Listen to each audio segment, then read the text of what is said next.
चम चमा चम गोरी तोर रेंगनावो। देख के मोला ऐसे लागे जैसे पियल कसनावो। छम छमा छम गोरी तोर रेंगनावो। देख के मोला ऐसे लागे जैसे पियल कसनावो। छम छमा छम गोरी तोर रेंगनावो। देख के मोला ऐसे लागे जैसे पियल कसनावो।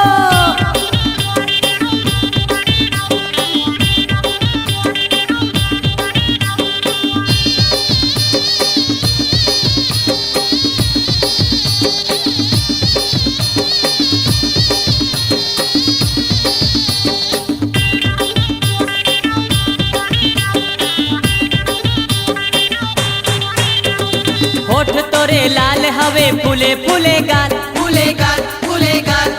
हिरनी जैसे चटक मटक हवे तोर चाल। हाँ हवे तोर चाल।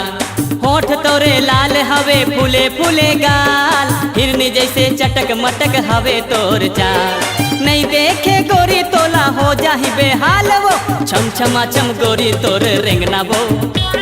देख के मोला ऐसे लागे जैसे पियल कोसनावो। छम छमा छम गोरी तोर रेंगनावो। देख के मोला ऐसे लागे जैसे पियल कोसनावो।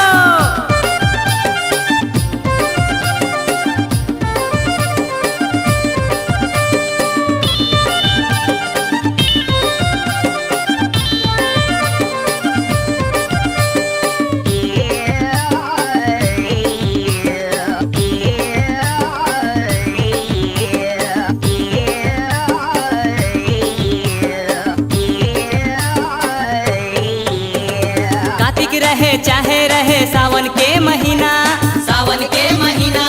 मन हाथर से गोरी देखे बिना नैना। हाँ देखे बिना नैना। कार्तिक रहे चाहे गोरी सावन के महीना, मन हाथर से गोरी देखे बिना नैना। रही रही के सुरतावत रहते हाय मोलावो। छम छमा छम गोरी तोर रेंगनावो। देख के मोला ऐसे लागे जैसे पियल कोसनावो। छम छमा छम गोरी तोर रेंगनावो। देख के मोला ऐसे लागे जैसे पियल कोसनावो।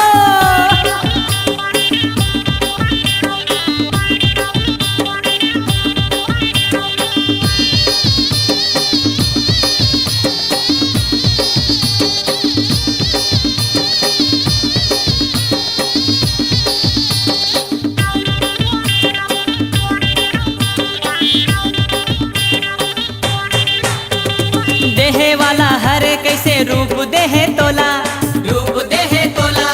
भरे जड़ हमारा नी तरे होगे चोला। हाँ तरे होगे चोला। देहे वाला हर कैसे रूप देहे तोला, भरे जड़ हमारा नी तर होगे चोला। 7 जन्म के गोरी खाए हवो किरियावो। छम छमा छम गोरी तोर रेंगनावो। देख के मोला ऐसे लागे जैसे पियल कोसनावो। छम छमा छम गोरी तोर रेंगनावो। देख के मोला ऐसे लागे जैसे पियल कोसनावो।